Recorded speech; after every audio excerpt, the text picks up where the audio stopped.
Veja no ICL Notícias, segunda edição. Esse ano, a disputa aqui é entre a verdade e a mentira.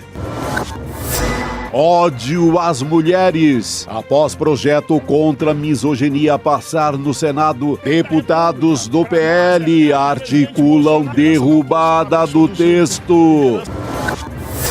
O grande acordão. Fabiano Zettel contrata advogado de Bolsonaro e negocia delação sobre o Master. Cabo de guerra. Prorrogação da CPMI do INSS cria tensão entre Alcolumbre e André Mendonça e STF deve decidir amanhã se os trabalhos continuam. Sem chance de conversa. Irã rejeita plano de paz dos Estados Unidos e ironiza a postura de Donald Trump. ICL, o melhor canal de notícias, está no ar.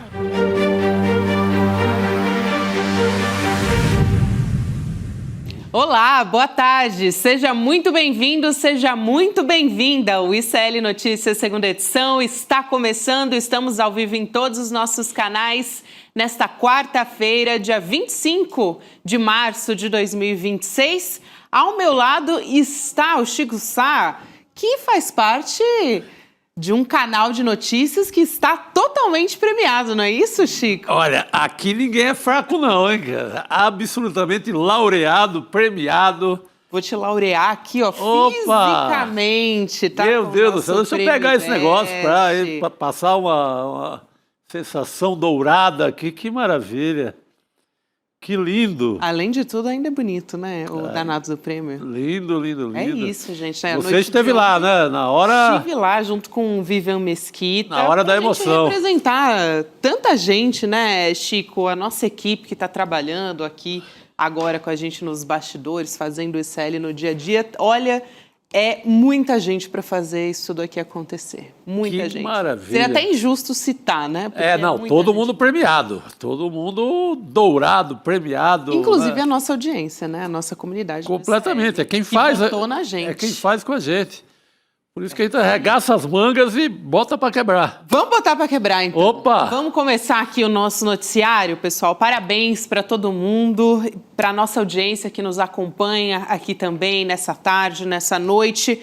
Vamos para o nosso noticiário, já que fomos premiados como o melhor canal de notícias. Vamos fazer notícia. Vamos justificar esse negócio. É isso aí, Chico.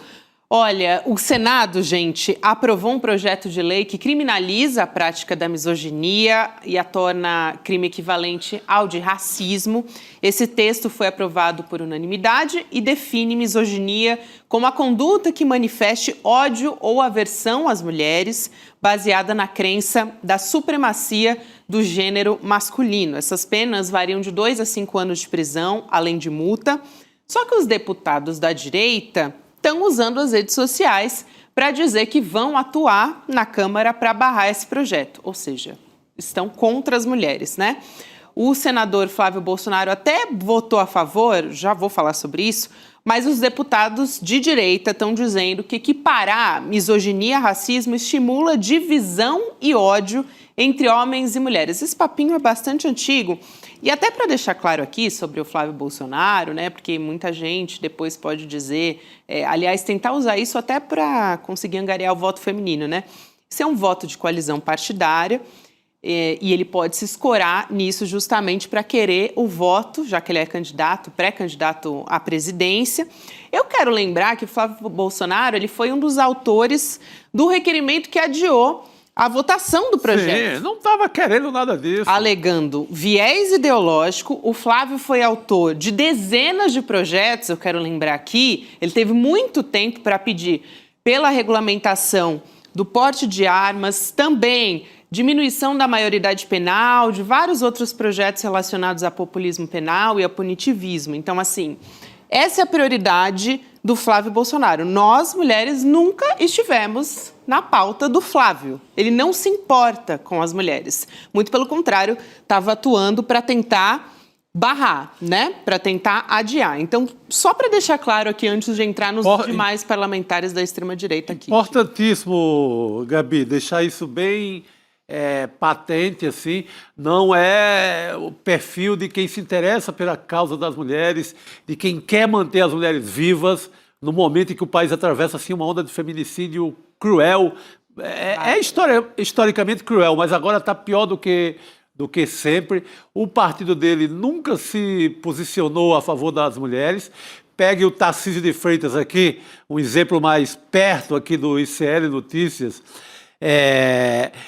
Ele tem conseguido cortar qualquer verba que é para proteção, para segurança das mulheres. Então, é essa gente que odeia, na verdade, né? Nunca estiveram ao lado das mulheres. Pega o discurso da própria Damares ontem no Senado, o horror, sabe? Então, é esse tipo de gente. Vergonhoso, Chico. Eu vou aqui citar alguns parlamentares da extrema-direita, o que eles estão dizendo, até para dar nome aos bois aqui. O Nicolas Ferreira diz: inacreditável é a palavra. Amanhã começa o trabalho para derrubar essa aberração que foi aprovada hoje no Senado. Aberração, tá? Lembrem-se disso quando o deputado do PL, Nicolas Ferreira, foi pedir o seu voto, né, mulher? O Eduardo Bolsonaro disse: não posso aceitar calado que sequestrem o movimento conservador bolsonarista para uma agenda ideológica que considero antinatural e agressivamente masculina. É que pelo menos ele foi honesto, né? Ele coloca o bolsonarismo como contra as mulheres, contra a vida das mulheres. Então, acho que nesse ponto aqui, pelo menos está muito claro.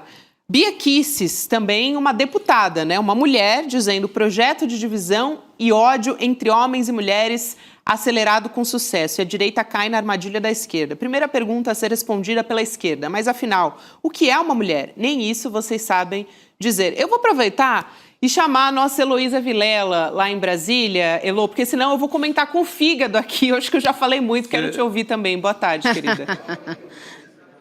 Então vamos botar nossos fígados juntos, Gabi, porque você falou uma coisa maravilhosa logo na abertura.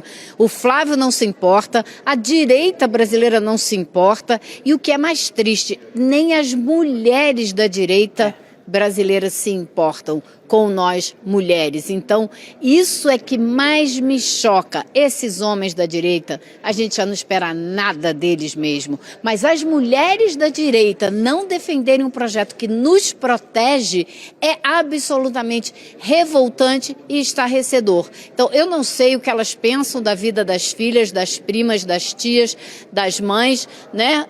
Como elas pensam essa questão. Ou se elas acham que ano de eleição vale defender qualquer absurdo para mobilizar a base deles em torno disso. Agora, o Flávio, que não se importa nem um pingo, está sendo mais cuidadoso pensando no fim do ano, né? Opa, com certeza, né, Lu? Assim como ele está sendo cuidadoso, lembrando lá na frente que ele vai precisar do voto dos nordestinos também.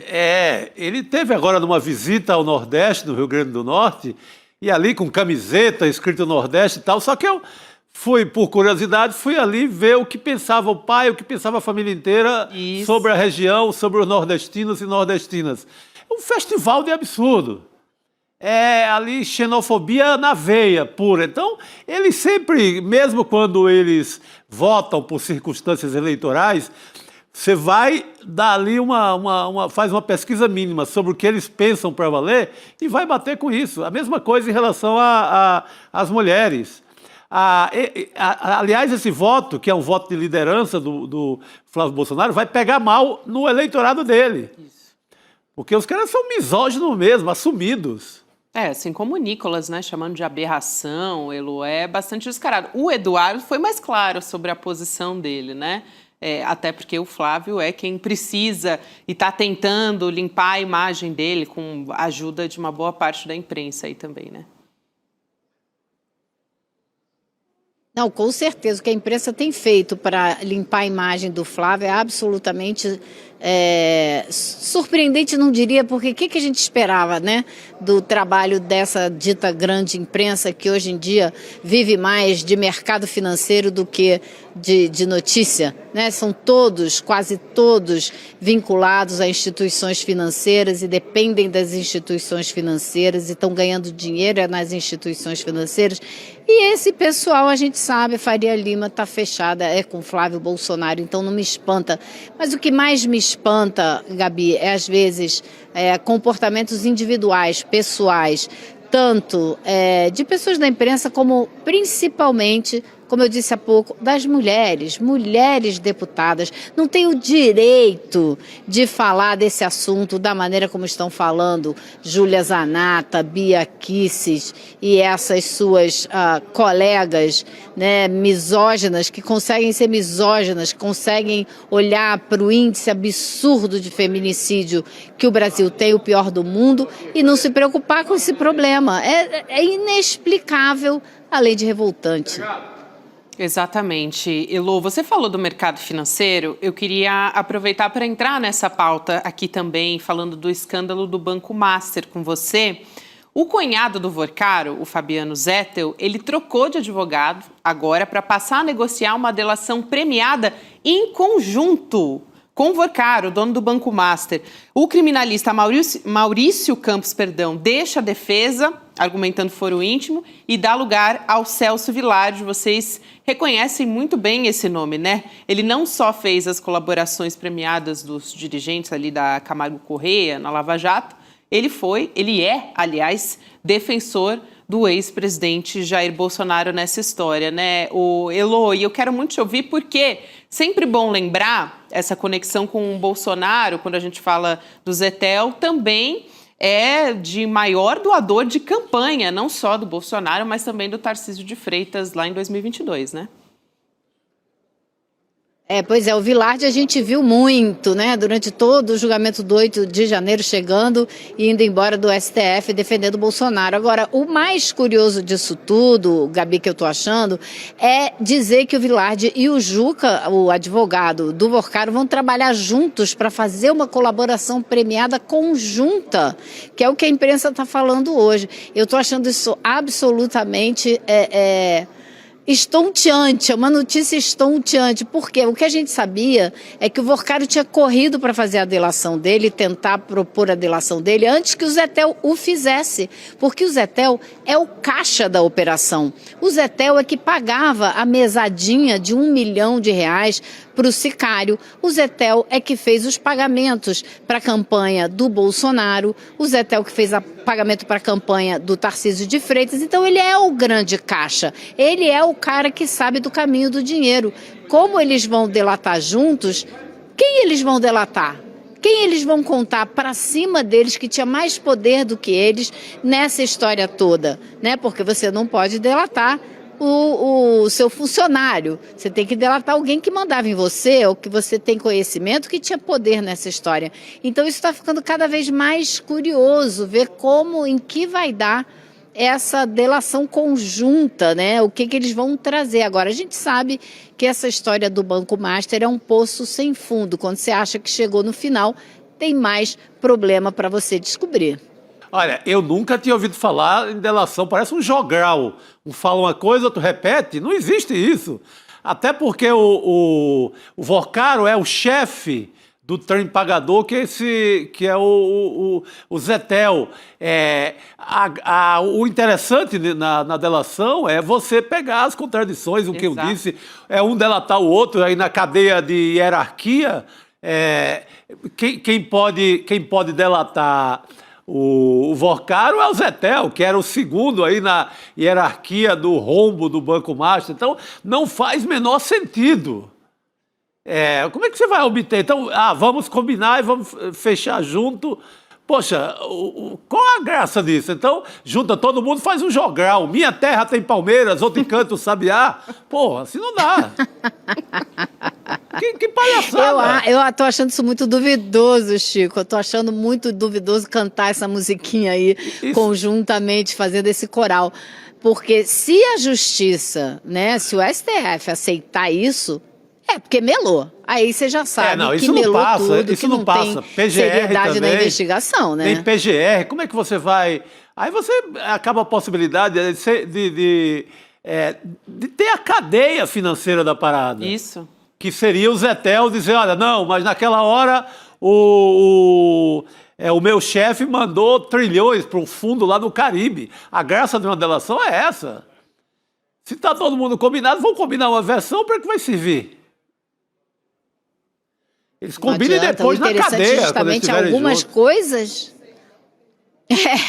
Exatamente. O interessante seria algumas coisas dos depoimentos de um corroborarem coisas do depoimento do outro sem um saber o que o outro está falando. Exato. Né? E aí as contradições serem exploradas por outras investigações. É isso. Elô, até falando em Master, eu queria trazer também aquela operação que a Polícia Federal fez hoje, que mirou o sócio fundador e CEO do Grupo Fictor, o Rafael de Góes, e o ex-sócio do grupo, que é o Luiz Rubini. De acordo com a Polícia Federal, o objetivo seria desarticular uma organização criminosa especializada em fraudes bancárias contra a Caixa Econômica Federal, além de crimes de estelionato e lavagem de dinheiro, que movimentou mais de 500 milhões de reais. Em nota, o que disse o Grupo Fictor?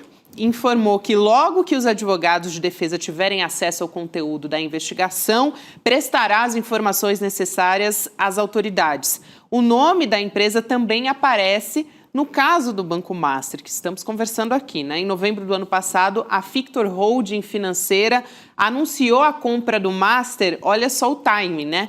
Um dia antes do Daniel Vorcaro ser preso, ser detido pela Polícia Federal lá no aeroporto de Guarulhos, né, aqui em São Paulo.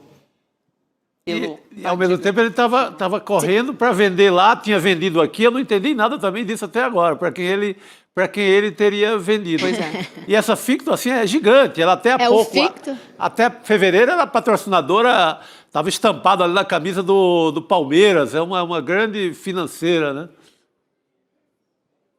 E a Fictor foi que anunciou na véspera dele, na véspera dele ser preso, que havia essa venda aí para um país árabe do Banco Master, e que no fim das contas não tinha nada disso, ele foi preso a tempo. Agora, existe uma outra área toda complicada, que é a relação da Fictor com a Caixa Econômica Federal, né? E da Caixa Econômica Federal com o BRB, porque o BRB chegou a tentar vender uma carteira de crédito, devia ser aqueles créditos podres que ele comprou do Banco Master, tentou vender para a Caixa Econômica Federal. E a operação foi barrada a tempo. Então, hoje eu conversei com o pessoal que trabalha na Caixa, que me contou que um gerente geral da Caixa em São Paulo foi preso e que eles estão achando que isso é só a ponta do iceberg, porque pode ter muito mais confusão aí. Eu não sei em que caminho, qual caminho essa investigação vai seguir, mas a gente sabe que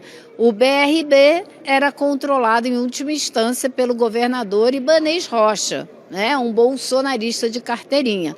E a gente sabe também que quem comanda a Caixa Econômica Federal é a turma do Arthur Lira, outro bolsonarista de carteirinha. E a gente não sabe até que ponto a diretoria pode estar envolvida com esse problema da Fictor, ou se são funcionários que foram cooptados, como no caso do Banco Central, 2 diretores foram cooptados, mas a presidência do Banco Central, Campos Neto, não sabia de nada, né, gente? Então, não sei, me parece que o pessoal da Caixa tem razão quando diz, tá um zum lá danado, de que deve vir muito mais coisa por aí. A Caixa Econômica Federal, a maioria das diretorias sempre foram do Centrão. Tinha o Arthur Lira com um pouco de pitaco ali do Ciro Nogueira, que também apitava no BRB, do Ibanez Rocha. Então é essa turma que comanda. Exato.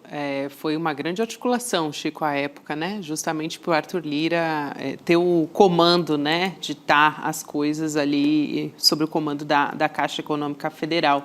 Elô, eu não sei se você quer comentar ainda, eu queria trazer também a história da CPMI do INSS, né? Também que, de certa forma, está atrelada ao caso Master também. Vamos lá, então. Pois ela ela ficou atrelada quando não devia, né, Gabi? Porque a CPMI era para investigar o caso do INSS. Exato. Porém, o que aconteceu? Quando eles começaram a CPMI, na verdade o caso já estava resolvido. O governo levantou essa história, a Polícia Federal foi lá e eles levantaram toda a confusão, toda a fraude e já estavam pagando as pessoas que foram lesadas. Então, quando a CPMI começou, o problema já tinha acabado praticamente. Aí eles começaram a levar a CPMI para um outro caminho. Começaram a levar a CPMI para o escândalo do Banco Master, que não era o escopo da CPMI. E ela virou um grande palco político, especialmente para o deputado Alfredo Gaspar, do União Brasil, que quer ser candidato ao Senado no ano que vem, lá em Alagoas. Então, ele usou essa CPMI o tempo todo para fazer discurso. Ele fala, gente, eu não sei se vocês já viram as imagens, mas é um negócio impressionante. Você entra na CPMI, tá ele lá como se tivesse, sabe, filme de julgamento em tribunal, que o promotor fica andando para lá e para cá, fazendo discurso, mostrando na tela. É um teatro. E ele faz isso o tempo todo, como se tivesse, né, num grande julgamento. Então, isso só tem servido como palco político. E a base do governo quer encerrar essa CPMI, espera ardentemente que amanhã o Supremo Tribunal Federal derrube a decisão do André Mendonça, porque é um problema muito sério o que está acontecendo. O pessoal foi lá pedir ao Supremo Tribunal Federal que obrigue o presidente do Senado a estender a CPMI. Acontece que o André Mendonça achou que muito bem, pode sim, a minoria, direito da minoria, mas ele está se miscuindo num poder exclusivo do presidente do Senado. É a mesma reclamação que o presidente Lula faz quando diz que ele está indicando um nome para o Supremo e o presidente do Senado não quer fazer essa batina ou só quer indicar um nome que ele gostaria. Ele também está se miscuindo no poder do presidente da República, que tem a prerrogativa exclusiva de indicar um nome para o STF. O Senado tem que sabatinar e aprovar ou não. Então você tem hoje na República essas tentativas de um poder se assenhorar das prerrogativas do outro, que é um péssimo caminho para o equilíbrio dos poderes. Então, com base nesse raciocínio, pelo que dizem as matérias da Daniela Lima e da Carol Brígido, que, como a gente conheceu aqui de perto, conhece muito bem o que acontece no Supremo Tribunal Federal, já existem vários ministros contra essa decisão do André Mendonça. E ela vai para o plenário do Supremo amanhã, precisa de 5 votos para derrubar. Vamos ver a situação em que vai ficar o André Mendonça, se ele vai ter a casa contra ele amanhã. É isso, Elô. Aqui eu quero chamar a nossa audiência para participar junto com a gente.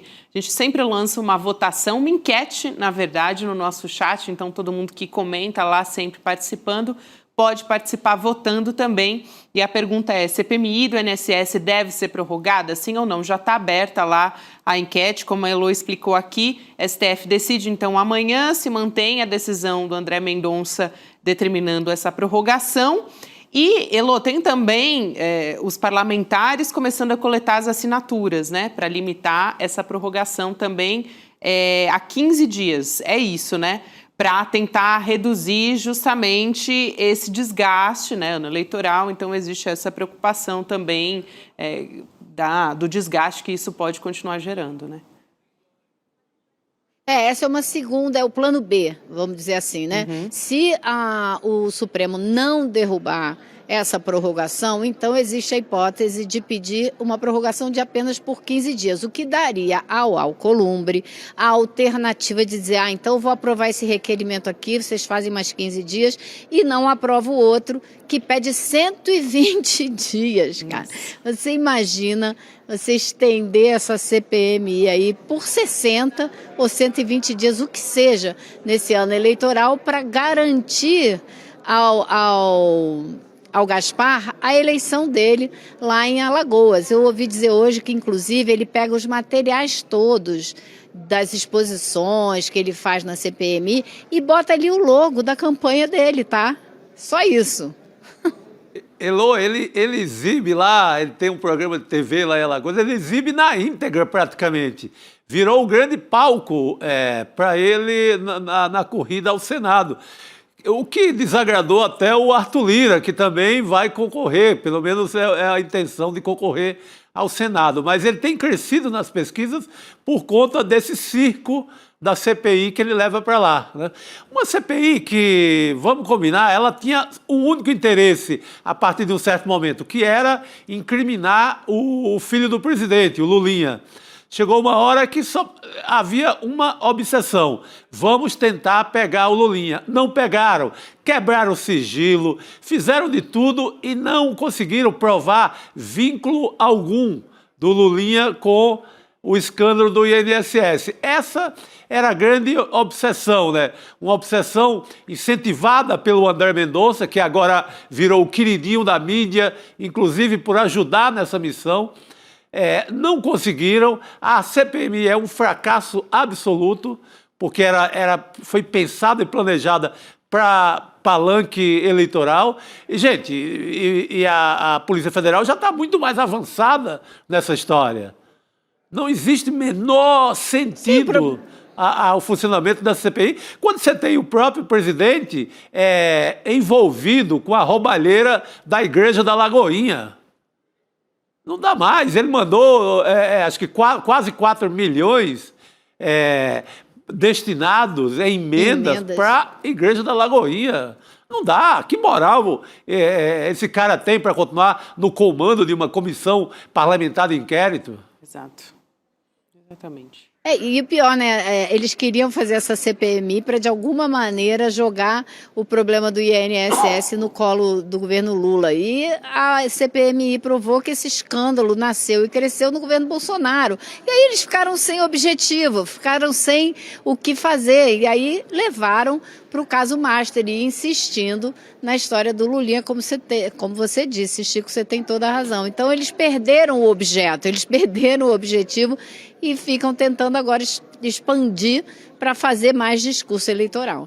Exatamente, e já gera algum potencial de desgaste, né, Elô? Não conseguiram, mas houve ali uma movimentação na época. E eles conseguiram mais de 10 minutos, eu contei no Jornal Nacional, com esse caso do Lulinha. Não importava se havia algo concreto ou não. A gente fala muito da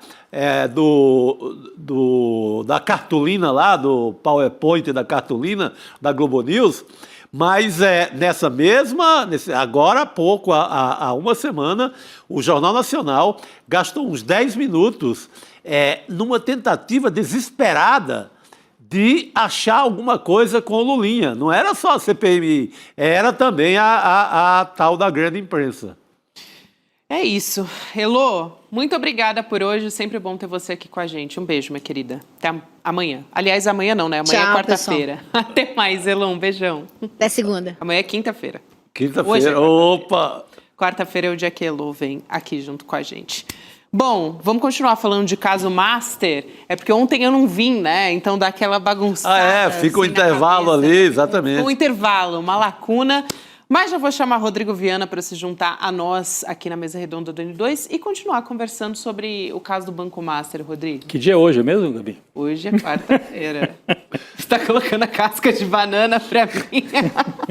Ao vivo é sacanagem, né, Chico? Ao vivo é sacanagem. É que tem uma placa que o diretor tá mandando chegar para cá. Buscar. Mas tem uma placa aqui que a Gabi foi buscar ontem. O Prêmio Best. Por isso que deu essa... Eu sei. Tô brincando, Gabi. Desculpa a brincadeirinha besta de quinta série. A quinta série aqui tá a todo vapor. E continuamos falando sobre Banco Master? Vamos? Vamos. Porque, olha, a gente estava conversando aqui sobre os desdobramentos da CPMI e do INSS nessa intersecção, né, junto com o Master. Mas o que eu quero trazer aqui é bem importante também, viu, gente? Tem 12 mil documentos que foram extraídos do celular do Daniel Vorcaro e lá foi encontrada uma minuta de um despacho do Tribunal de Contas da União, determinando que o Banco Central suspendesse toda e qualquer decisão a respeito do Banco Master. Tem uma apuração que é do jornal o Globo, Segundo ela, né, 2 versões do documento foram criadas em 29 de agosto de 2025. Essas versões não têm autor nem assinatura, então não se sabe se o Vorcaro recebeu o documento, se ele enviou a alguém, isso não se sabe. Agora, o que sabemos? O relator do caso Master no TCU já era o ministro Jonathan de Jesus, que na mesma época rejeitou uma representação do Ministério Público para investigar possíveis omissões dentro do Banco Central na fiscalização dessas operações, eventuais irregularidades também no negócio entre o Master e o BRB. Ontem, inclusive, o Jonathan de Jesus decidiu suspender o processo que investiga a atuação do Banco Central durante a liquidação do Master, ou seja, ao que parece, o ministro do TCU blindou o Banco Central durante todo o tempo. Essa é a indicação, né? E o Jonathan ele foi indicado para o TCU, só para a gente lembrar, né? Ter a memória disso, por influência de lideranças do Centrão. Ciro Nogueira, que admite ser amigo, né? Sim. Como é que ele usou essa expressão, né? O Daniel Vorcaro sobre o Ciro Nogueira. É um amigo da vida toda. Amigo da vida toda. O do Daniel Vorcaro. Foi autor no Senado também, o Ciro Nogueira, de medidas que favoreceriam os negócios do Banco Master. É esse tipo de amigo, né, que o Daniel Vorcaro tinha lá no Centrão, no caso, o Ciro Nogueira. Eu só não diria que é Vorcaro versus, né, Jonathan? É Vorcaro mais, né? Mais. Jonathan, é mais provável. Só para a gente ter um cuidado, né, Gabi? Você explicou bem aqui, mas só para frisar, o que foi encontrado dentro do celular do Vorcaro foi um documento do TCU sem nome. A gente não sabe se foi o Jonathan ou outro funcionário do TCU, o Jonathan, assim, o ministro Jonathan, né? Ou se foi o contrário, foi a turma do Vorcaro que escreveu uma minuta sugerindo, olha, se vocês fizerem isso daqui, ajuda bastante o banco, né? Não sabemos, né, se foi o ministro Jonathan. O que nós sabemos é que o ministro Jonathan trabalhou pra caramba para salvar a pele do Vorcaro enquanto ele pôde, né? Ele tentou de todas as formas. Mandou investigar até o Banco Central. Ele queria enquadrar o Banco Central. O Banco Central agora já na gestão do Galípolo. Depois de feita a liquidação, a Gabi também já explicou, mas só para frisar isso, né, porque são tantos nomes, ele tentou fazer uma investigação contra o Banco Central, para dizer que o Banco Central não devia ter liquidado o Master. Então ele estava ali dentro do TCU, parece, trabalhando para o Master. E junto a isso tinha uma operação ali, a parte dos influenciadores. Exatamente, que batia. Que as matérias, não só influenciadores, mas reportagens. O Master não, desculpa. Reportagens como no blog daquele rapaz que foi da revista Época. Escosteg. Exatamente. A matéria batendo com a minuta, tudo casadinho e batendo com influência. Influência que era pago para criticar, atacar o Banco Central. Então, era um roteiro igual, né? Era um pacote completo. Reportagem supostamente mais aprofundada, ali com aquele ar de grande jornalismo e etc.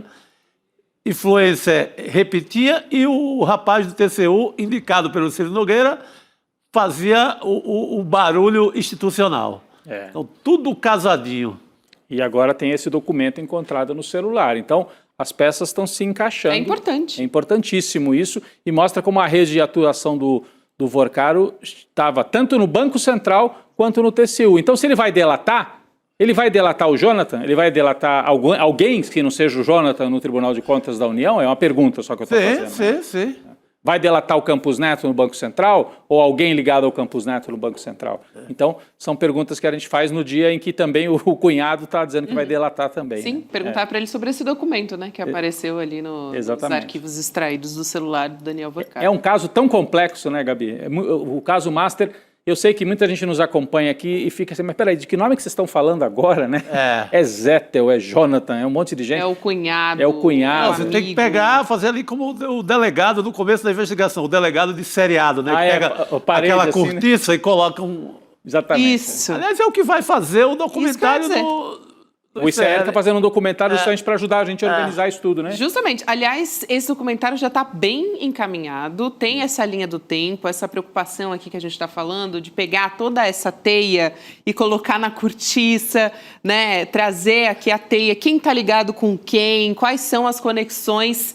A gente vai apresentar esse documentário, a estreia é no dia 31 de março, então anota aí na sua agenda. Aliás, Tira esses 2 segundos aqui que a gente está conversando, vai em icln2.com.br, você vai levar 2 segundos para deixar o seu e-mail, garantir a sua vaga com a gente para assistir gratuitamente, ou então, se você estiver me assistindo pela televisão, apontar o seu celular aqui para a tela, tem esse QR Code que vai te levar para esse mesmo caminho. 31 de março, gente, na sua agenda, é terça-feira, 8 horas da noite, vai ser uma estreia especial do Eduardo Moreira, junto com a Débora Maganha, e a apresentação de todo o documentário. E, olha, Rodrigo, eu acho que já vai precisar depois olhar lá na frente para uma parte 2, porque esse caso ainda vai render muito pano para manga, Exatamente, né? Eu acho que sim. E eu acho que é fundamental que a gente tenha esse documentário que explique, você achar num lugar só todas as informações bem explicadas. O papel do jornalismo, às vezes, é denunciar, é trazer a notícia em primeira mão, mas é também explicar. Cada vez mais eu acho isso, viu, Chico e Gabi? Porque é tão caótico o mundo que a gente vive, né? Que o papel do jornalista é explicar. É falar, olha, isso aqui que você está vendo, olha, tem essas e essas implicações, veio daqui, partiu dali. Não é só dar opinião também. Às vezes a pessoa quer uma explicação antes da opinião até, né? E muita gente aposta, muita gente beneficiado por um escândalo desse, aposta no caos das informações. Tudo farinha do mesmo saco, bota tudo... Isso facilita a vida deles. Exatamente. Muito bom. Então, não deixe de acompanhar, hein? Dia 31 de março, também conhecido como terça-feira que vem. Falta menos de uma semana para a nossa estreia. Já está quase saindo do forno. É fácil guardar. Dia 31 de março é dia do golpe. Do golpe de Estado aqui no Brasil. E o dia do golpe do Banco Master também. É isso. A gente vai apresentar aqui a nossa estreia. Seguimos aqui. Tem muita notícia hoje, gente. O Jair Bolsonaro vai receber alta hospitalar na sexta-feira, agora, e vai direto para casa cumprir prisão domiciliar. Todo esse noticiário em torno do Jair Bolsonaro, né, essa decisão do ministro Alexandre de Moraes, que veio ontem à tarde, pode ter beneficiado, de alguma maneira, a candidatura do Flávio Bolsonaro. Ele que, como pré-candidato, cresceu mais nas pesquisas de intenção de voto. Vamos entender aqui, na Atlas Intel, ele supera numericamente o presidente Lula no segundo turno e está ampliando um pouco a vantagem. Colocando aqui na tela para vocês acompanharem junto comigo, tem um empate técnico, claro, né? Só que mostra um crescimento de mais de 1 ponto percentual para o Flávio de lá para cá, né? De fevereiro para cá, na verdade, se vocês observarem aí no gráfico, o presidente Lula evoluiu também, mais ou menos do que o Flávio, né? O Flávio está aparecendo com 47, está pequenininho o número, né? 47,6% e o Lula com 46,6%. Brancos, nulos e não sabem somam 5,8%. Está mais para baixo aí na tela, no gráfico, para você que está me acompanhando. É um empate, né, Gabi? Se puder voltar o gráfico rapidinho, só uma coisa, nós vamos ter a participação no entrevistado, né? Mas, assim, de dezembro para fevereiro, aí com certeza tem uma subida do Flávio. Mas de fevereiro para março, praticamente andou de lado. Os dois candidatos ficaram no mesmo patamar. Porque os dois bateram no teto da rejeição, me parece, né? Com o Flávio Bolsonaro, com a exposição nunca antes vista nesse país, né? Exatamente. Aliás, está morando nas TVs a cabo. Ele passa a tarde inteira, chamado a cada segundo e tudo. Uma mega exposição e não deslocou tanto, tá? Manteve praticamente o índice de fevereiro. Bom, vai ser uma campanha disputadíssima. Isso acho que o nosso entrevistado vai entrar para... isso vai. Com certeza. Ele chega aqui agora para conversar com a gente. Ele é jornalista, cientista político também, Eduardo Heleno. Professor, boa noite. Prazer te receber aqui no L2. Boa noite, Gabi. Boa noite, Chico. Boa noite, Rodrigo. Um prazer estar aqui com vocês. Prazer nosso, também, meu caro. Professor, eu vou te passar para analisar aqui o cenário. Só tenho que dar os dados técnicos aqui, né? O ano eleitoral foram 5.028 pessoas entrevistadas entre os dias 18 e 23 de março, margem de erro de 1 ponto percentual para mais ou para menos e um índice de confiança de 95%. São dados técnicos, mas é sempre bom também olhar as datas em que isso acontece, porque o cenário político acontece. E essa é uma pesquisa de internet também, né? Exato. De internet. Professor, a gente quer sua avaliação sobre esse empate técnico, mas que mostra o Flávio Bolsonaro com um crescimento aí, né, de 1 ponto percentual. Perfeito. Eu acho que a melhor designação é o empate técnico nessa pesquisa, e que ainda não é uma pesquisa decisória, porque a gente vai ter outras pesquisas muito provavelmente sendo divulgadas essa semana e semana que vem, e que podem mostrar uma leve alteração para mais ou para menos. Mas nessa pesquisa, o acompanhamento que foi feito, né, mostra uma queda do presidente Lula em dezembro, né, e um aumento um aumento da intenção de voto no Flávio Bolsonaro. Isso é muito interessante, primeiro porque mostra que há uma certa rejeição por parte do eleitorado ao Lula, né, mas essa fotografia é ainda uma fotografia muito primária. Tá? Devo lembrar que nas eleições, cada eleição é diferente, mas nas eleições de 2006, em que o presidente Lula tinha muito mais popularidade do que tem hoje, ele começa, mais ou menos nessa época do ano, em 2006, há 20 anos atrás, né, com índices que eram inferiores ao então pré-candidato José Serra. O Serra tinha mais de 33% dos votos e o Lula tinha menos de 30%, embora estivesse surfando na popularidade. E naquela época, né, era a questão do mensalão afetou esse início de campanha. Então, naquela fotografia de 2006 e comparando agora, o Lula está até melhor, porque ele já parte de uma base de mais de 40%, em algumas outras pesquisas até mais de 45%. Veja bem, na reeleição de 2006 era 33%. Agora, cada eleição tem uma lógica distinta, e a lógica que nós vemos hoje é de uma polarização, né, por pessoas que não têm um candidato fiel ali, no caso da base bolsonarista, né? Então a gente tem que ver com um certo cuidado, mas quando a campanha começar, aí a responsabilidade dos coordenadores de campanha de fazer essa batalha por corações e mentes. Há um outro detalhe também no gráfico, né, que aponta uma queda também do presidente Lula em relação a Flávio Bolsonaro, né, em fevereiro, que pode ter vinculado, né, com a questão do carnaval. Mas depois a curva ela suaviza, tanto para o presidente Lula quanto para o Flávio Bolsonaro. Então, esse empate técnico ele ainda pode ser, né, com as próximas pesquisas chegando, ele pode ser mais esclarecido, se é realmente um empate, se o presidente Lula ainda tem uma vantagem, né, e também com agora o panorama de volta do Bolsonaro, né, por uma prisão domiciliar, como é que isso afeta a campanha. Professor, eu não sei se a gente tem os gráficos aqui de primeiro turno, essa pesquisa Atlas, a gente não tem, mas eu posso trazer aqui de cabeça que agora há pouco no programa anterior, no ICL Urgente, a gente trouxe, né? O que chama a atenção para mim nessa pesquisa? Bom, há uma estabilidade de um mês para o outro, de fevereiro para março, as linhas estão praticamente iguais. Ah, mas o Flávio está 1 ponto na frente do Lula.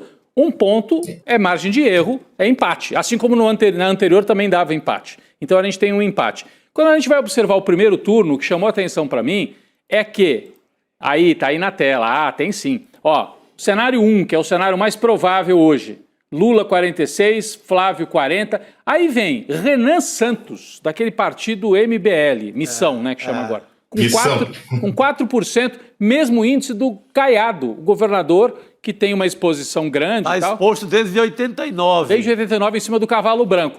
Mas me chama a atenção o Renan Santos ter 4% e empatado com o Ronaldo Caiado e com o Romeu Zema. Por que me chama a atenção? Porque o Renan é do MBL, que tem muita atuação nas redes sociais.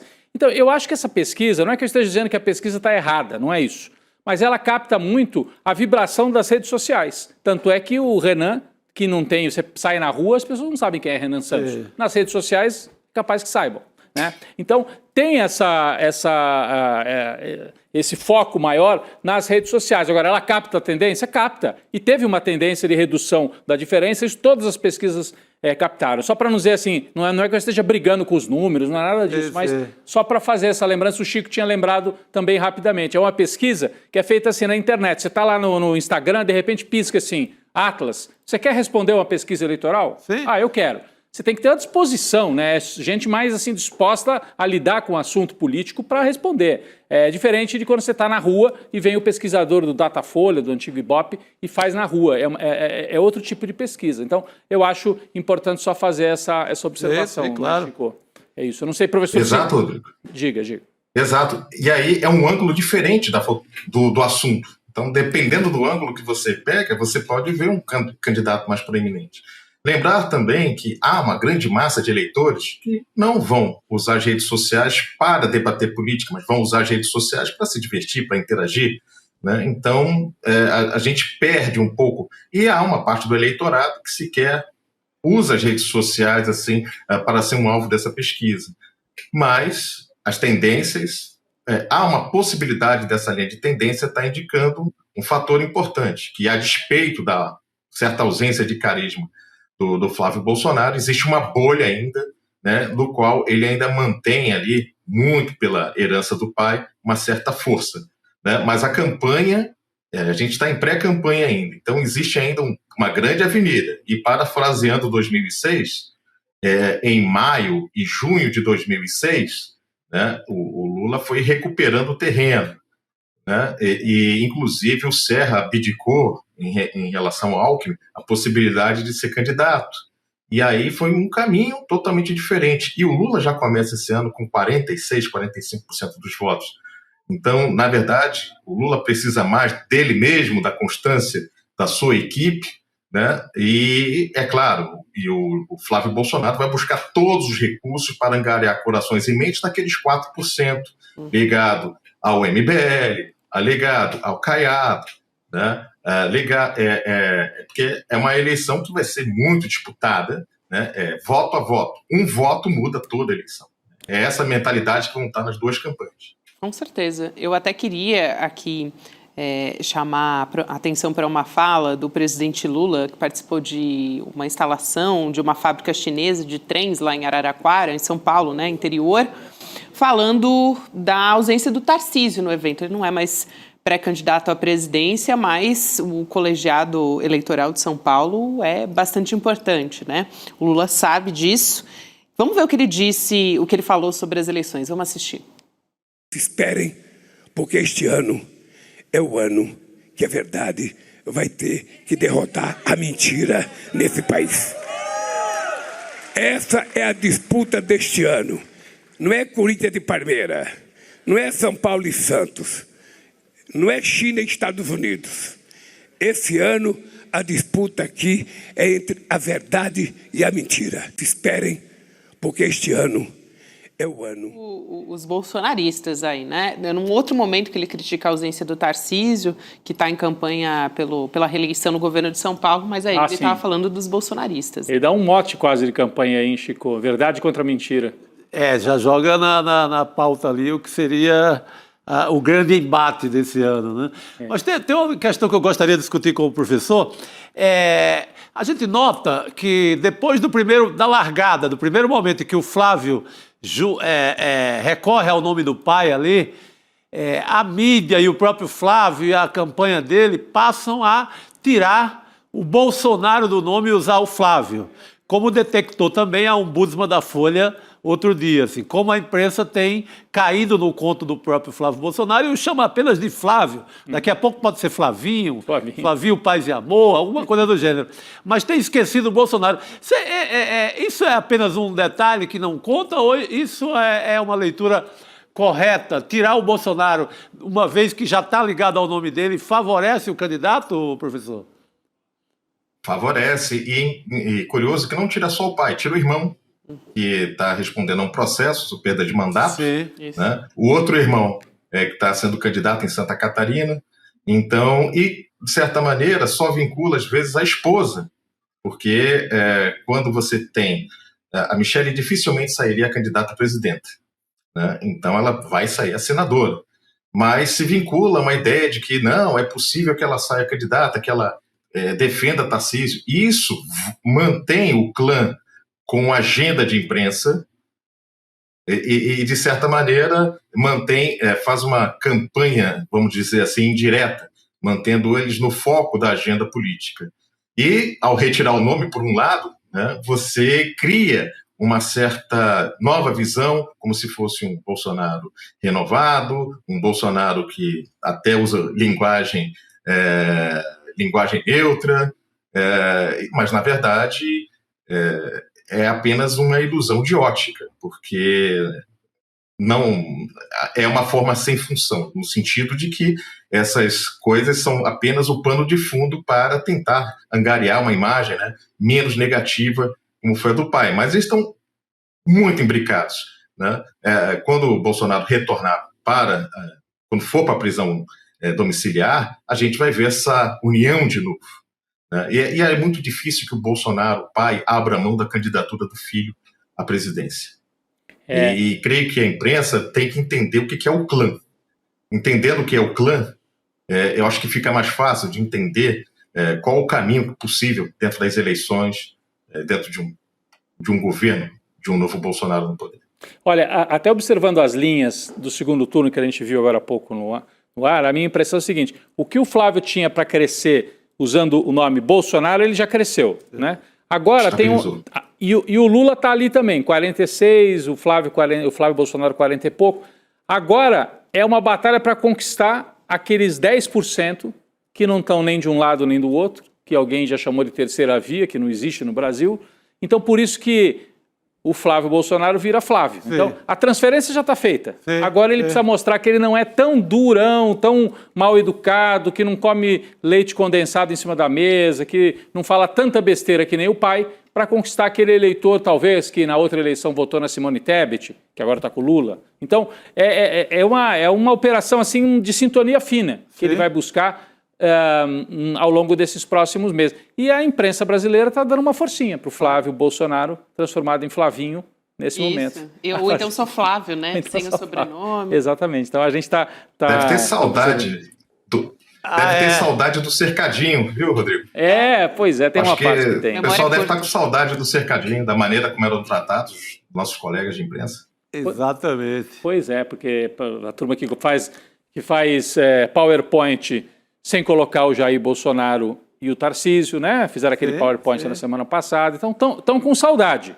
Mas é uma saudade que opera pela via do mercado financeiro de São Paulo, da Faria Lima, né? Essa ligação se faz pelos patrões, vamos dizer também, né? Principalmente. Então, você tem o mercado, os patrões, os donos da mídia, o centrão, numa operação de vamos derrotar o Lula, o que tiver que ser feito vai ser feito, né? Vai ser uma eleição, já está evidente, né? Duríssima, né? Vai ser decidida ali por 2, 3 pontos para um lado ou para o outro, né? É isso. Vamos ver como é que essas questões ligadas ao Flávio, né, a própria rachadinha, como é que tudo isso vai aparecer durante a campanha eleitoral também, né? Isso vai aparecer mais fortemente também ao longo da campanha. Agora, eu quero trazer um outro caso aqui relacionado ao Rio de Janeiro, né? O presidente do Partido Liberal, o Valdemar Costa Neto, ele disse que o partido não vai assumir riscos jurídicos na eleição do Rio. Por conta disso, o partido só vai manter a candidatura do Cláudio Castro ao Senado se a decisão do TSE, que deixou o Cláudio Castro inelegível até 2030, se essa decisão for revertida. O ex-governador já disse que vai acionar o TSE para reverter essa punição. A gente vai ouvir o professor também sobre a probabilidade disso acontecer, né, na prática. Mas o Cláudio Castro, ele vai poder concorrer nas eleições agora em 2026, mesmo condenado, né, porque a legislação eleitoral admite candidaturas com pendências judiciais ainda não resolvidas. Mas na prática, professor, ele vai conseguir reverter essa punição? É possível? Porque parece assim, com essa frase do Valdemar Costa Neto, já dá a indicação de que largou a mão do Cláudio Castro totalmente. Pelo PL não sai, só se ele for para outro partido, é o que está dizendo o Valdemar, né? É interessante porque, pela lei, ele pode ser candidato, né, até a sentença transitar em julgado. Então tem primeira, segunda instância, então ele pode ser candidato, pode ser eleito, e ao ser nomeado, né, ao tomar posse, se o processo tiver sido encerrado com a condenação, ele não toma posse. Então essa que é a diferença, ele pode se aproveitar desse tempo legal, né, entre uma primeira condenação e até o trânsito em julgado para se candidatar e concorrer às eleições. Agora, isso tem um impacto também na campanha dele. Ele vai começar a campanha como um candidato que está vinculado a um escândalo, que teve o seu vice que renunciou, que acabou indo para o TCU e que, devido a toda essa questão, inclusive há uma dupla vacância no governo do estado do Rio de Janeiro. Então, ele tem que analisar se a sua popularidade é suficiente para obter votos para o Senado. Porque ele não vai disputar sozinho, ele vai disputar com outros candidatos de peso no Rio de Janeiro. Então, isso vai ter que ser avaliado, os custos, né, de entrar numa eleição para o Senado ou para o governo do Estado, né, sem o apoio partidário, ainda disputando com outros colegas e ainda sobre o escrutínio, né, da justiça. Assim, pelo que eu entendo, professor Chico também, quer dizer, o PL está dizendo não queremos o Cláudio Castro candidato porque pode ser um candidato que lá na frente ganha, mas não leva, que é provável que isso aconteça. Ou pode nem ganhar, né, porque está desgastado já. Então, se ele quiser ser candidato, ele teria que sair do PL, buscar um outro partido na direita e sair candidato por esse outro partido, o que ele pode fazer até, talvez, 2 semanas, até o comecinho de abril. Pega uma sigla dessas de aluguel aí, pequena, né? Uma sigla de aluguel e tenta ser candidato. Mas daí ele vai estar excluído da máquina do bolsonarismo no Rio de Janeiro. É uma candidatura que está fadada a ser derrotada, né? Provavelmente o Flávio Bolsonaro e os irmãos, junto com parceiros até da milícia, porque a gente sabe que eles gostam, devem lançar 2 outros nomes. E aí o Cláudio Castro vai ter que ser um candidato por fora. Eu acho uma candidatura fadada a naufragar. E tem a máquina, né? A máquina partidária. Né? Sim, claro. Que mantém comitês, que fazem a mobilização. Não vai fazem com ele. Mobilização em tudo quanto é lugar, incluindo templos e igrejas. Né? O Cláudio Castro era cantor, né? É cantor. Cantor gospel. Ligado a um ramo cantor gospel. Então, tem essa base. Né? Embora ele tenha seus fãs, né? Acho que fica muito difícil e arriscado ele tentar algo a mais. É isso, eu também estou achando. Essa imagem vindo na minha cabeça em um momento como esse. Os fãs do Cláudio Castro? Não, a cantoria. Cantoria. Né? Ele canta, inclusive em churrasco, eu já vi a imagem. É verdade, também já vi essas imagens. Não dá para apagar, né, da memória. Agora, eu queria trazer um outro assunto ainda aqui, que é importante, sobre os penduricalhos, né? O STF formou maioria para limitar esses penduricalhos para até 35% do teto do funcionalismo público. Então, na prática, um magistrado em fim de carreira pode receber até R$ 78.500 mensais, tá, Chico? Mensais, esse valor, que é inferior à média atual de remuneração, que é em torno de R$ 95 mil. É até difícil, né, fazer esse cálculo assim na nossa cabeça, né? Nossa, que abuso, Pela proposta, só vão poder ser pagos os penduricalhos autorizados pelo Supremo Tribunal Federal e qualquer outro pagamento extra vai ser considerado irregular e proibido. Essa medida é temporária e vale até o Congresso Nacional aprovar uma lei definitiva sobre esse tema. Mas já temos um indicativo anterior do que o Congresso Nacional acha, né? De como eles legislam a respeito dessa história. Uma decisão salomônica, né? Mantém o penduricalho, mas só metade, só 1/3. Então, em vez de 100 mil, cai para 78, coitados. Pelo amor de Deus. Aliás, está sendo julgado, a gente tem as imagens agora né, acontecendo lá no Supremo Tribunal Federal, da TV Justiça. Né? Agora, neste momento, fala o ministro Edson Fachin, mas devolvendo aqui a palavra ao professor também sobre a questão dos penduricalhos, né? Dessa decisão aí que dá quase vamos tentar dizer assim, né? Está tentando fazer o que dá ali dentro das possibilidades. O Flávio Dino tinha tido uma decisão um pouquinho mais dura, né? Exatamente. Que era limitar mesmo no teto. Fica no teto e pronto, o resto está furando o teto. Mas daí estava gerando uma espécie de rebelião na base dessa categoria tão pujante que é a categoria dos magistrados. Sofrida, né? Sofrida. Pelo amor de Deus. Seria sofrida, professor. É a história do lanche, né? Do lanche, vale paletó e tudo. A discussão mais civilizada seria falar sobre o teto. E até que ponto, né, sair do teto seria o caso da exceção, de algumas exceções.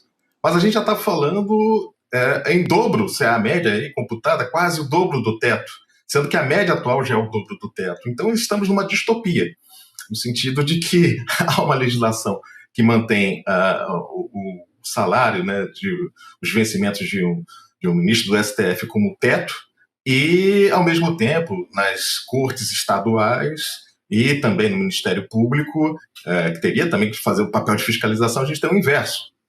Vários magistrados, por uma série de direitos que foram adquiridos, mas que acabam lesando no sentido de A gente pega auxílio educação muito superior à média do funcionalismo público, auxílio saúde muito superior à média do funcionalismo público, né? Em alguns lugares, a possibilidade de venda de férias, entre outras, por tempo de serviço ou também por excesso de trabalhos, e isso sai um pouco da lógica, porque se fosse adotado para todo funcionário público, todo servidor público, né, com certeza teria uma grita muito grande da sociedade. E essa questão do judiciário é uma questão muito complicada desde o momento que se foi discutida a isonomia entre os poderes, né, logo depois da Constituição de 88 e no estabelecimento da unidade real de valor que daria margem ao plano real, né, porque se discutia se haveria isonomia entre os poderes e nunca houve realmente. Há uma diferença, embora nós, teoricamente, defendemos a ideia de equilíbrio de poderes, de um poder fiscalizando o outro. No caso do judiciário, né, o ministro Flávio Dino aponta que há uma tendência diferente, principalmente nas justiças estaduais. E essa discrepância entre salários ela é gritante, né? A gente se acostumou ao absurdo. Então, por isso que eu falo que a gente está numa distopia. Uhum. É isso. Professor, Perfeito. olha, muito boa a sua participação aqui no N2.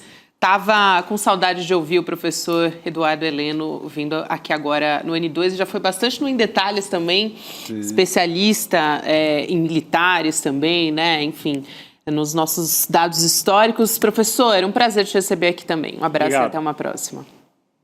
Prazer, Gabriela. Prazer, Chico, Rodrigo. Um abraço a vocês. E, gente, boa noite. Prazer estar aqui com vocês, viu? Valeu, meu caro. Boa noite. Saiu uma notícia agorinha, Rodrigo, que eu quero trazer aqui para vocês. Um ex-editor da Globo, da Rede Globo, com 30 anos de experiência lá dentro, deixou a equipe de comunicação da pré-campanha à presidência do Flávio Bolsonaro uma semana depois que ele foi contratado. O Tíndaro? Tíndaro Menezes. Tíndaro. Nossa revista Liberta tinha trazido em primeira mão isso, a reserva exclusiva. Mas acabou de sair essa história. E eu atribuo muito ao Carluxo, porque eu li parecia aquela linguagem meio surrealista do Carluxo, mas ele critica numa nota semana passada, diz, vem esses marqueteiros por aí, estamos esquecendo a base, que é o tiozão do Zap e tal, isso é que faz a nossa glória eleitoral, não é marqueteiro. Eu acho que o Carluxo derrubou isso aí. Ou essa marca, né, de unidade do Bolsonaro com a Globo também podia pegar mal. Pode ser, pegou mal nas internas também. Só para esclarecer, o Tíndaro, que é o nome desse Tíndaro Menezes. Tíndaro Menezes. Eu conheço, cheguei a trabalhar com ele, não sou amigo assim, mas cheguei a trabalhar com ele. Ele é especializado no chamado jornalismo investigativo. Muita gente acreditava que o Tíndaro tinha entrado na campanha do Flávio para fazer dossiês. Para fazer dossiês. Isso não é claro que oficialmente ninguém vai assumir isso, né? Então ele entrou do ponto de vista oficial. Não, o Tíndaro Menezes está chegando para fazer o contato com a imprensa. Mas como ele trabalhou 30 anos no núcleo de matérias investigativas da Globo no Rio, e ele conhece profundamente o Rio de Janeiro, bastidor. Ele sai da Globo, inclusive, numa suspeita de uma investigação dessa, né? Ele saiu da Globo por suspeita de envolvimento com uma fonte, envolvimento que nunca foi comprovado, ele não foi condenado, mas envolvimento mesmo financeiro, é a denúncia, né? Ele nega e ficou por isso mesmo. Mas, então, esse é o quadro. Esse sujeito tinha entrado aí para ser o assessor de comunicação, um deles, e agora não durou uma semana. Curiosa essa história, ele alegou, pediu afastamento, né? Alegou questões pessoais. Todo mundo alega. Toda questão é pessoal, aliás, né? Claro. E a reserva exclusiva, que é a nossa coluna de notas e de apurações de bastidor, da revista Liberta, foi a primeira a trazer isso na semana passada. Sim. Nota da reserva. Essa nota, e agora está vindo a renúncia. Se confirma, né? Não, está vindo a renúncia. A gente tinha trazido que ele tinha entrado, só que agora ele já saiu. Então, isso aí. Provavelmente gerou uma queimação ali. Isso ainda vai ser apurado, a gente vai atrás disso depois. Muito bom. Então, agora, trazendo também esse bastidor ali de como está o clima na... Pode ser também, ele é muito da política carioca ali. Isso. Cláudio Castro, aquela turma toda, bolsonarismo do Rio, pode ter sido um rolo regional lá. Um rolo regional, pode ser. É. Pode ser. Vamos apurar melhor, porque nós é que trouxemos em primeira mão, depois a gente vai correr atrás dessa informação. É isso aí. Ó, fiquem de olho, hein, na Revista Liberta e na coluna de bastidores também da Revista Liberta, Só que é a coisa, reserva só exclusiva. coisa quente. O Cine Trancoso, Quentíssima. E por sei exemplo, que hoje é o dia que está sendo ali preparado, né? Hoje é o dia... as festinhas calientes do Banco Master foi também reserva exclusiva. Furaços, semanalmente, Chico. Tá tudo lá. Vamos virar aqui o nosso assunto para a página internacional, gente? Por favor. Irã rejeitou o plano de paz enviado pelos Estados Unidos e também ironizou o presidente Donald Trump. O pacto que foi apresentado pelos estadunidenses prevê o fim de todas as atividades nucleares do país. Você está vendo aí na tela a nossa manchete. Só que não fala em mudança de regime e nem em denúncias de violações de direitos humanos. Aliás, o Irã já apresentou à ONU uma denúncia, né? Quando houve aquele bombardeio contra uma escola que deixou mais de 160 crianças mortas. Vamos ver quais as condições que foram impostas pelo Irã nessa negociação. A gente vai colocar aqui na tela agora essas exigências do Irã para começar uma negociação. Aí, agora sim. Cessação total das agressões e assassinatos por parte de Estados Unidos e Israel, criação de mecanismos para garantir que a guerra não seja reiniciada, pagamento de indenizações e reparações de guerra, a conclusão da guerra em todas as frentes e para todos os grupos de resistência envolvidos em toda a região, incluindo Hezbollah, reconhecimento e garantias internacionais quanto ao direito soberano do Irã sobre o Estreito de Hormuz. Até a porta-voz da Casa Branca, que é a Caroline Leavitt, respondeu que o Donald Trump vai desencadear o inferno contra o Irã se Teherã não aceitar um acordo para pôr fim a essa guerra. Fez uma ameaça, né, nos moldes do governo Donald Trump mesmo. Vamos chamar o professor de Relações Internacionais, Leonardo Trevisan, para conversar com a gente neste N2. Professor, boa noite. Toda semana, hein? Não tem dia tranquilo para a gente conversar com o professor Trevisan. Gabriela, o nosso amigo Trump está, vamos dizer assim, agitado, né? Ele está movimentado, né? Boa noite, Chico, boa noite, Rodrigo, boa noite, Boa Gabi. noite, professor. O que, de fato, nós temos, né, é uma distância enorme, não é, Gabriela, entre a realidade e as palavras, né? A realidade é que o Irã, desculpe, né? Quem tem a chave do cofre é o Irã, não são os Estados Unidos. Nós vamos fazer uma cortina de fogo, ameaçar o Irã assim. Não adianta ameaçar o Irã com o fogo dos infernos, porque não é bem assim na religião deles. Mas, enfim, é ameaçar com tudo, né? Tá bom. O Irã olha para isso e responde da forma que eles responderam, né? Com muita clareza, eles apenas responderam o óbvio, né? Não vai ser assim. Não é isso. E sabe por que eles estão respondendo isso, né? Porque a capacidade de retaliação do Irã bate aonde mais dói. A possibilidade que o Irã tem de fazer um estrago nos preços do petróleo é muito maior do que o que ele já fez. Não é só, sabe, hoje está mais claro o processo, né? Acho que nós não tínhamos compreendido bem. Não é só o Estreito de Hormuz. O Estreito de Hormuz é um caminho, né? Não é a reabertura do Estreito de Hormuz, talvez seja o mais fácil, né?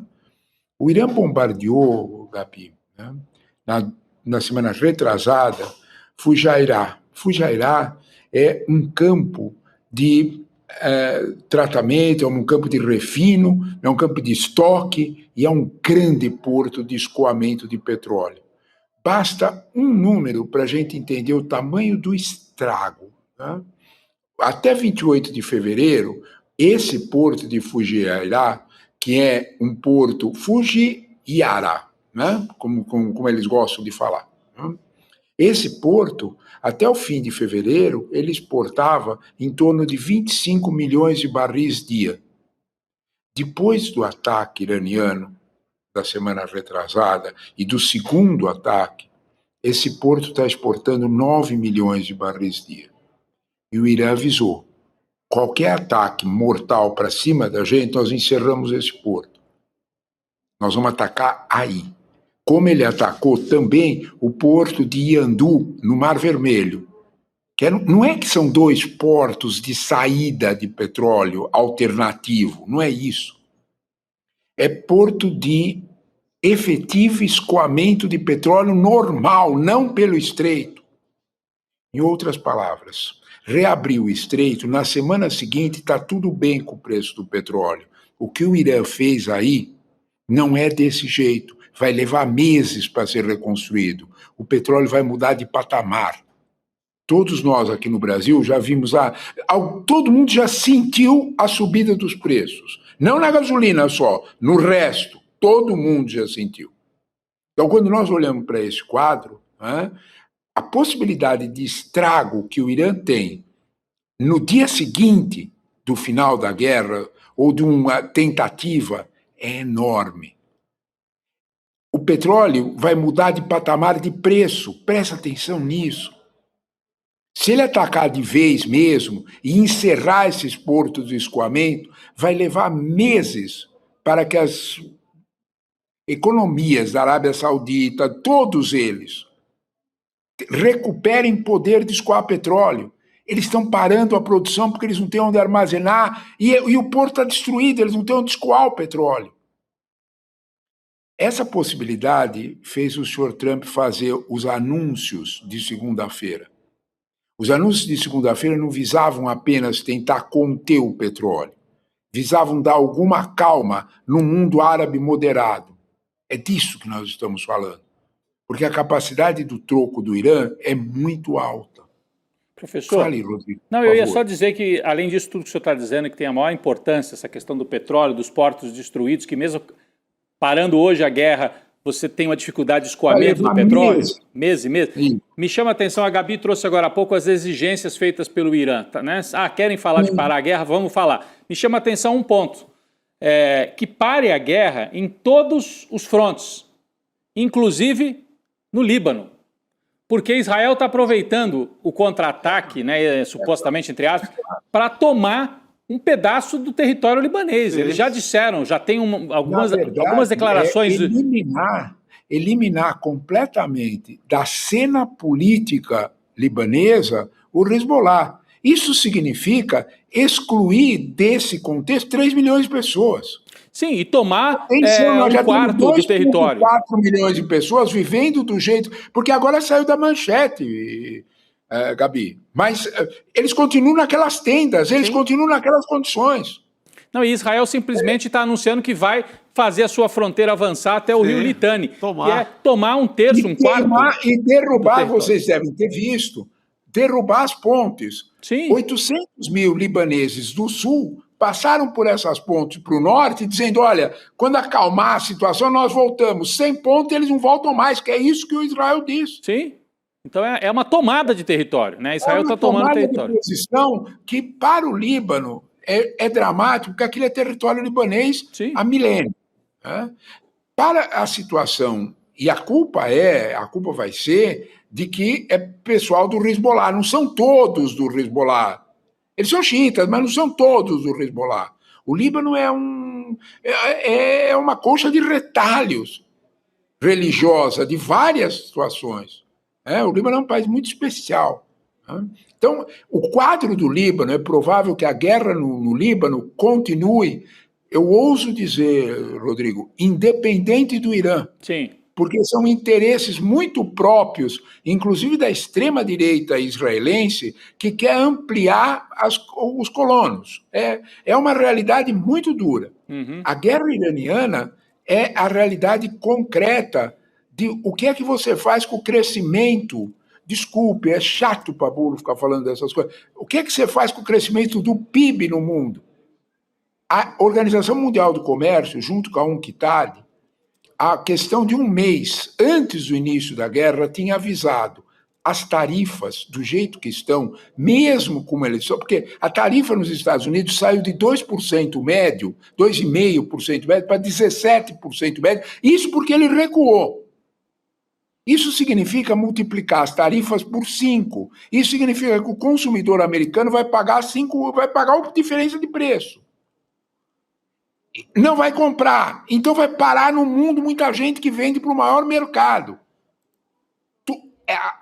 Tudo isso já era suficiente para o comércio derrubar em 1,5%. Voltar, por exemplo, a mais ou menos 3% de crescimento, quando foi 4,4% no ano passado, 2025. Com a questão do petróleo, isto vai para o inimaginável. É disso que nós estamos falando. Não há dúvida alguma que o mercado financeiro está preocupado, mas quem tem a atribuição de fazer a comida chegar na casa das pessoas todo santo dia está preocupado com isso, porque inflação quer dizer juro alto. Juro mais alto quer dizer PIB menor. PIB menor quer dizer menos emprego e menos renda, até na Suécia. Sim. Até lá, ninguém vai escapar. Nós já vimos outras crises. É só lembrar das crises de 80, das crises de 95, da crise de 2001. Se alguém quiser ter memória, consulta o que aconteceu no mundo em 2009 e 2010. Olha lá. É algo semelhante. Então, quando nós estamos olhando para isso, o Irã, de certa forma, está dizendo, olha, para nós vai ser muito difícil. Mas nós temos como fazer vocês... Nós temos onde bater, onde mais dói. É isso. Exatamente. É isso que o Irã está fazendo. O Irã... Não adianta a Caroline Levitt dizer vai sair o fogo dos infernos para cima do Irã. O Irã olhou para ele e falou, olha, mais fogo dos infernos, sem brincar, viu, Gabi? Com uma ameaça que é para valer, não é para nós. Se passar do limite os bombardeios, e os fatos já provaram, atenção, eles atacaram Dimona. Eles quem? Os iranianos. Dimona é o central nuclear israelense, na sexta-feira, na madrugada de sexta para sábado. O Haaretz, que é o jornal israelense, estampou uma manchete que todo mundo pode ler porque está em inglês, não tem nenhuma dificuldade. O Haaretz estampou uma manchete na manhã de sábado, eu vi e fiquei assustado.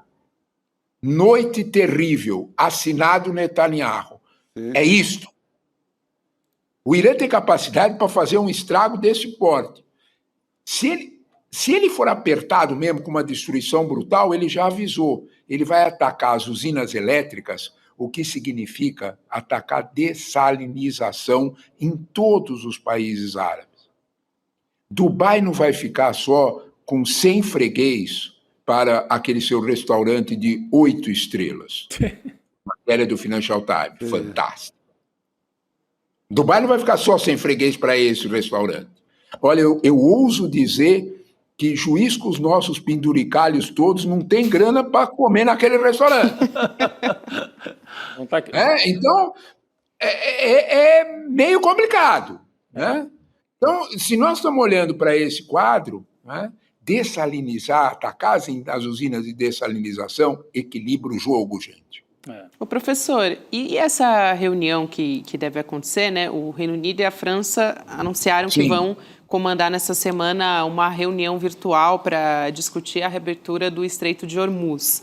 E estão esperando a participação de chefes militares de dezenas de países, né? Cerca de 30 países que estão dispostos a abrir a passagem, formar uma coalizão, pelo que eles estão falando. Eu queria saber o que a gente pode esperar dessa reunião também. Qualquer babá de criancinha pequena sabe que quando o nenê está agitado, você precisa dar um brinquedinho para ele, um chacoalhinho para ele. É disso que nós estamos falando. É disso. Quem vai comandar isso aí? Quem é que vai colocar... Sabe quanto custa um contra-torpedeiro? Eu não estou falando só de um petroleiro. Ele é mais caro que um contra-torpedeiro. Você vai colocar para passar em mina submarina. É isso. Quem vai fazer isso? De que jeito?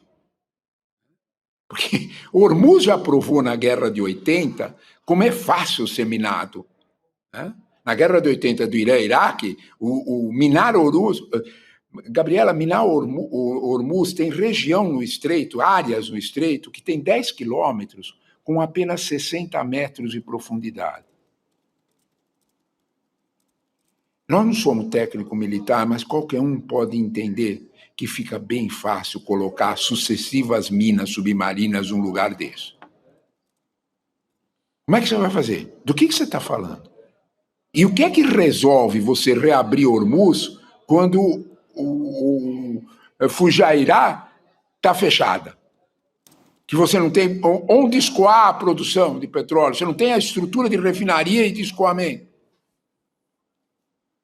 O Irã não está brincando, ele não está falando da boca para fora. O Pentágono avisou desde antes, não faz essa guerra, nós não estamos preparados para isso. Será que os generais do Pentágono sabiam o que estavam falando? Vocês viram que quando, de alguma forma, isso tudo, sem a gente brincar com um fato, né? Nós já comentamos isso aqui.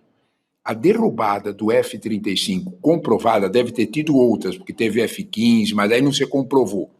A derrubada do F-35 comprovada, que o Axios foi um furo deles do site americano, e depois todo mundo comprovou, essa derrubada sinaliza que a capacidade do Irã, técnica, militar, foi recuperada com o mesmo padrão tecnológico que tem o F-35. Para derrubar um F-35, você precisa de uma bateria de míssil no mesmo padrão tecnológico. Vamos responder uma perguntinha simples. Quem será que tem essa bateria? Quer dizer que a Rússia deu uma ajudazinha. Se não foi coisa pior, se não foi a China. Quando você olha para isso, o jogo não é de criancinha. Esse jogo é profissional. Né? E eu acho que, de alguma forma, quando nós olhamos para isso, talvez, né, nós temos que voltar a comentar sobre o quanto o senhor Trump está um pouquinho apartado da realidade. Completamente. Sabe quem é que está perto da realidade? Scott Bessent, o secretário do Tesouro, que em silêncio, na sexta-feira, o Financial Times deu na primeira página, no alto da dobra. Na sexta-feira, o Scott Bessent, em silêncio, nós aqui não comentamos um pouco, tirou todas as sanções do petróleo iraniano, que é para ver se consegue dar alguma oferta de petróleo a mais para baixar preço. Espera aí, como é que é? Quer dizer que eu estou atacando o Irã, estou fazendo tudo isso, e eu levanto as sanções. Quer dizer que o Irã está batendo onde dói, né? Exatamente. Ponto importantíssimo aqui que traz o professor Trevisan, e eu aqui queria trazer uma declaração do Antônio Guterres, o secretário-geral da ONU, gente, falando que a guerra no Irã está fora de controle e corre o risco de se alastrar. O Guterres pediu para que Estados Unidos e Israel interrompam os ataques, assim como cobrou o Irã para parar de retalhar os países vizinhos. A gente tem um trecho dessa fala, vamos ouvir, a gente já volta a conversar a respeito desse assunto. Vamos lá. Poucas horas depois do início da guerra no Oriente Médio, alertei que os combates ofereciam um risco de desencadear uma reação em cadeia que ninguém conseguiria controlar. Mais de 3 semanas depois, a guerra está fora de controle. O conflito ultrapassou os limites que até mesmo os líderes consideravam inimagináveis. O mundo encara a iminência de uma guerra ainda maior, uma onda crescente de sofrimento humano e um choque econômico global ainda mais profundo. Isso foi longe demais. This has gone too far. É uma declaração, assim, firme, né? É importante, mas, ao mesmo tempo, olhando na retrospectiva com tudo que a gente viveu... o efeito da ONU, né? Também, né, Chico, professor, também é bastante difícil Eu infelizmente, assim, não sou muito de citar o Stalin, mas é a famosa... Quando disseram para o Stalin que o Papa estava apoiando não sei quem, ele falou assim, quantas divisões tem o Papa? Né? Então, assim, quantas divisões tem a ONU, né?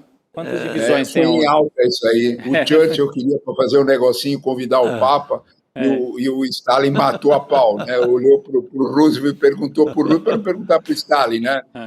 Quantas divisões tem o Papa? Se ele não tem divisão nenhuma, não vai sentar aqui. Divisão já bastamos você. Já estava lá o Churchill, né? Que não tinha mais tanta divisão assim para estar lá sentado.